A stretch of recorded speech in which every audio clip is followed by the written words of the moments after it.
Hello दोस्तों, आप सभी का एक बार फिर से स्वागत है 8वीं कक्षा के भूगोल शास्त्र में। और आज इस वीडियो में हम पढ़ने वाले हैं तीसरा अध्याय जो है खनिज और शक्ति संसाधन, जिसे अंग्रेजी में कहते हैं मिनरल एंड पावर रिसोर्सेज। तो चलिए देखते हैं कि इस अध्याय में हम क्या पढ़ने वाले हैं। तो सबसे पहले शुरुआत करते हैं ये जान के कि खनिज क्या होता है। इस पृथ्वी पर चट्टानों में कई पदार्थ मिले होते हैं जो खनिज कहलाते हैं। मतलब जो चट्टानें होती है, जो हमारी पृथ्वी पे बड़े बड़े पत्थर रहते हैं, उनमें आपको कई चीजें, कई पदार्थ मिलते हैं और उन पदार्थों को खनिज कहा जाता है। ये खनिज पृथ्वी की चट्टान परपटी पर सभी जगह फैले हुए हैं। चट्टान परपटी यानी जो चट्टान की पपड़ियां रहती हैं, जो उसका जो क्रस्ट रहता है, उसमें हर जगह फैले हुए हैं।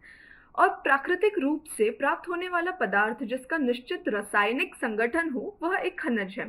तो ये जो प्राकृतिक रूप से मतलब नेचुरल वे में, यानी कि जो प्रकृति में आपको बहुत आसानी से मिल जाए, उसमें वो वाला जो पदार्थ होता है जिसका एक निश्चित मतलब तय रासायनिक, रासायनिक मतलब जो केमिकल होता है, केमिकल कंपोजिशन यानी रासायनिक संगठन, रासायनिक संयोजन, वह एक खनिज है। और खनिज सभी स्थानों पर समान रूप से वितरित नहीं है, मतलब हर स्थान पे वो एक समान रूप से बटा हुआ नहीं है। वे किसी विशेष क्षेत्र में या शैल समूह में एकत्र है। शैल समूह मतलब रॉक या पत्थर का एक समूह जिसमें वो एक ही जगह पे कॉन्सेंट्रेटेड है। कुछ खनिज ऐसे क्षेत्रों में है जिन्हें आसानी से पाया जाना आसान नहीं है, जैसे आर्कटिक महासागर की सतह और अंटार्कटिका। आपने आर्कटिक महासागर और अंटार्कटिका के बारे में आपकी 7वीं और 6वीं कक्षा में पढ़ा होगा। वो नॉर्थ पोल और साउथ पोल में रहते हैं अपना भूभाग में, तो उसमें वहां पे इतने आसानी से नहीं मिला जाता। खनिज विभिन्न प्रकार के भूवैज्ञानिक परिवेश में अलग अलग दशाओं में निर्मित होते हैं। विभिन्न प्रकार के भूवैज्ञानिक परिवेश मतलब जो पृथ्वी के अलग अलग रूप रहते हैं, उसमें वो अलग अलग जगहों पे अलग सिचुएशन में, अलग दशाओं में बने जाते हैं। निर्मित होना यानी बनना। वे बिना किसी मानवीय हस्तक्षेप के प्राकृतिक प्रक्रियाओं द्वारा निर्मित होते हैं। मतलब उसमें मनुष्य की कोई दखल अंदाजी नहीं होती। जब वो निर्मित होते हैं, वो अपने आप होते हैं, वो अपने आप बनते हैं। वे अपने भौतिक गुणों जैसे रंग, घनत्व, कठोरता और रासायनिक गुणों जैसे विलेयता के आधार पर पहचाने जा सकते हैं। इसमें भौतिक गुण, जो बहुत सारे जो गुण है, वो ये है कि रंग, आप सभी को रंग क्या होता है वो तो पता ही होगा। घनत्व मतलब वो कितना घना होता है और कितने कम पतले होते हैं या कितने कम घने होते हैं। कठोरता मतलब कितने कड़क होते हैं। और रासायनिक गुण, जैसे मैंने अभी आपको बताया, केमिकल कंपोजिशन। और विलेयता, विलेयता यानी घुलने का उसका जो पावर रहता है, जो उसकी शक्ति रहती है कि कितना घुलवत्ता रहता है, वो उसके आधार पर पहचाने जा सकते हैं। अब क्या आप लोग जानते हैं कि आपके भोजन में जो नमक आप डालते हैं और जो पेंसिल आप यूज करते हैं, वो सब भी एक टाइप के खनिज होते हैं। वो सब ग्रेफाइट के अंदर आते हैं। आप यहाँ पे फोटोज में देख सकते हैं कि जो पेंसिल की जो आपकी नोक दिख रही है, वो ग्रेफाइट से बनी रहती है। और जो आपका नमक रहता है, जो आपको पानी में, सागर में मिलता है, वो भी एक टाइप का खनिज ही है। अब खनिज के कितने प्रकार होते हैं हम ये देखते हैं। जैसा कि आपको यहाँ पे एक फ्लो चार्ट दिख रहा होगा, ये यहाँ पे जो ये फ्लो चार्ट है उसमें दिया गया है कि खनिज के 2 प्रकार होते हैं। एक होता है धात्विक और दूसरा होता है अधात्विक। तो जो धात्विक है उसमें और 2 प्रकार होते हैं उसके अंदर, वो होते हैं लौह और अलौह। पृथ्वी पर 3000 से अधिक विभिन्न खनिज हैं। संरचना के आधार पर खनिजों के मुख्य रूप से धात्विक और अधात्विक खनिजों में बांटा गया है। तो चलिए देखते हैं कि ये धात्विक और अधात्विक खनिज के प्रकार कैसे होते हैं। पर उसके पहले आपको एक और मैं तथ्य बताना चाहूंगी, वो ये है कि शैल खनिज अवयव के अनिश्चित संगठन वाले एक या एक से अधिक खनिजों का एक समूहन है। शैल मतलब पत्थर। तो जो पत्थर खनिज होता है, पत्थर का जो खनिज रहता है, वो जो पत्थर रहता है, माफ कीजिएगा, जो पत्थर रहता है, वो बहुत सारे खनिजों का एक अनिश्चित संगठन रहता है। मतलब उसमें एक खनिज नहीं रहता, उसमें बहुत सारे खनिज रहते हैं, इसलिए वो पत्थर बन जाता है। और जो शैल रहता है, वो जिनसे खनिजों का खनन किया जाता है, उसे अयस्क कहे जाते हैं। मतलब जो शैल में से आप अलग अलग खनिज निकालते हैं, उसको अयस्क यानी ओर्स कहते हैं। यद्यपि 2800 अधिक खनिज की पहचान की गई है, जिनमें से केवल लगभग 100 अयस्क है। मतलब वैसे तो बहुत सारे, मतलब 2800 से ज्यादा खनिज पहचान में आ चुके हैं, लेकिन जो उसमें से अयस्क के अंदर आते हैं वो लगभग कुछ 100 ही है। अब धात्विक खनिज क्या होता है, आइए देखते हैं। धात्विक खनिज को इंग्लिश में मेटालिक मिनरल्स भी कहते हैं। धात्विक खनिजों में धातु कच्चे रूप में होती है।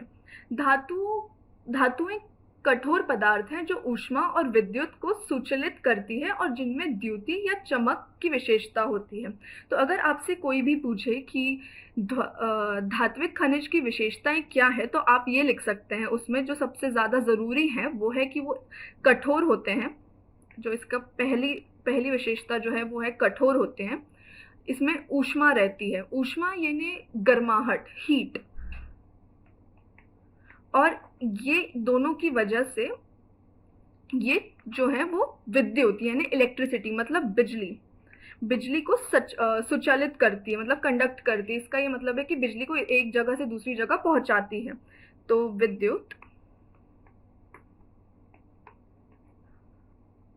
और इसमें रहता है द्युति, एक टाइप की चमक ही होती है वो, पर थोड़ा सा अलग रहता है। इसको एक अंग्रेजी में लस्टर कहते हैं, और चमक। तो ये हो गई आपकी धात्विक खनिज की विशेषताएं। लौह अयस्क, बॉक्साइट, मैंगनीज अयस्क इनके कुछ उदाहरण हैं। धात्विक खनिज लौह अथवा अलौह हो सकते हैं। तो अब अभी हमने जैसा देखा था कि उसके अंतर्गत दो और वर्गीकरण रहते हैं, जो रहते हैं लौह और अलौह। तो देखते हैं अब लौह और अलौह क्या होता है।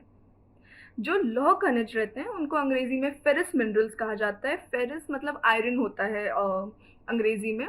तो जो लौह खनिज रहते हैं वो उनके अंदर लौह अयस्क रहते हैं, जैसे कि मैंगनीज तथा क्रोमाइट में लोहा होता है। आप यहाँ पे फोटोज में देख सकते हैं, जो दृश्य है उसमें आपको दिख जाएगा कि ये मैंगनीज और क्रोमाइट है। और जो अलौह खनिज रहते हैं वो नॉन फेरस मिनरल्स कहलाते हैं अंग्रेजी में। और इनका मतलब ये रहता है कि उनमें लोहा नहीं होता, किंतु कुछ अन्य धातु होता है। कोई अन्य धातु कुछ भी हो सकता है, सोना, चांदी, तांबा या शीशा, कुछ भी हो सकता है। और अधात्विक खनिजों में धातु नहीं होता, धातु यानी मेटल वो नहीं होता है। उदाहरण चूना पत्थर वो होता है जिससे आप आपकी चौक बनाते हैं, या हाँ, जिससे आप अपनी चौक बनाते हैं, जिसको अंग्रेजी में लाइमस्टोन कहते हैं। अभ्रक और जिप्सम, कोयला और पेट्रोलियम जैसे खनिज ईंधन भी अधात्विक खनिज है। मतलब वो भी अधात्विक, क्योंकि उनके अंदर कोई धातु नहीं होता, कोई मेटल नहीं होता। अब हम देखते हैं कि हम ये खनिज को प्राप्त कैसे कर सकते हैं, उसकी अलग अलग प्रक्रियाएं क्या होती है। तो जो पहली प्रक्रिया है खनिज को प्राप्त करने की, पहली जो है वो है खनन। तो खनन में क्या होता है आइए देखते हैं। पृथ्वी की सतह के अंदर दबी शैलोट या चट्टानों से खनिजों को बाहर निकालने की प्रक्रिया को खनन कहते हैं। मतलब जैसे कि बहुत वर्षों से बहुत सारे खनिज हमारी पृथ्वी की सतह, मतलब आपका जो क्रस्ट रहता है, पृथ्वी का जो सरफेस रहता है, उसके अंदर दबे हुए रहते हैं। तो उनको जिस तरीके से निकाला जाता है चट्टानों के अंदर से, उसे हम खनन कहते हैं। उस पूरी प्रक्रिया को खनन कहा जाता है। अब दूसरा जो तरीका है वो है विवृत खनन या ओपन कास्ट माइनिंग। खनिज जो कम गहराई में स्थित है वो ऊपरी स्तर को हटाकर निकाले जाते हैं, उसे विवृत खनन कहते हैं। मतलब जो कम गहराई पे, जो एकदम सरफेस पे आपको पृथ्वी के एकदम ऊपर मिल जाते हैं, उनको सिर्फ एक स्तर हटाकर निकाला जा सकता है और उन्हें विवृत खनन के तहत निकालते हैं। अब आता है कूपकी खनन, गहरी सुराख करना, जिन्हें कूपक कहते हैं। गहरी सुराख यानी गहरी सी गुफा बनाना, जिसको कूपक कहा जाता है। वो अधिक गहराई में जमे हुए खनिज तक पहुंचने के लिए बनाए जाते हैं और इसे कूपक खनन कहते हैं। मतलब ये जो निकालने के लिए जो कूपक बनाए जाते हैं, जो गहरी गुफाएं बनाई जाती है, उससे खनिज निकलता है और उस पूरी प्रक्रिया को हम कूपकी खनन कहते हैं। अब आता है प्रवेधन। पेट्रोलियम और प्राकृतिक गैस धरातल के बहुत नीचे पाई जाती है। धरातल मतलब आपका जो अर्थ का, जो आपका पृथ्वी का जो ऊपरी हिस्सा है, उसके बहुत नीचे पाई जाती है। उन्हें बाहर निकालने के लिए गहरे कुओं की खुदाई की जाती है, इसे प्रवेधन कहते हैं। अब है आखनन।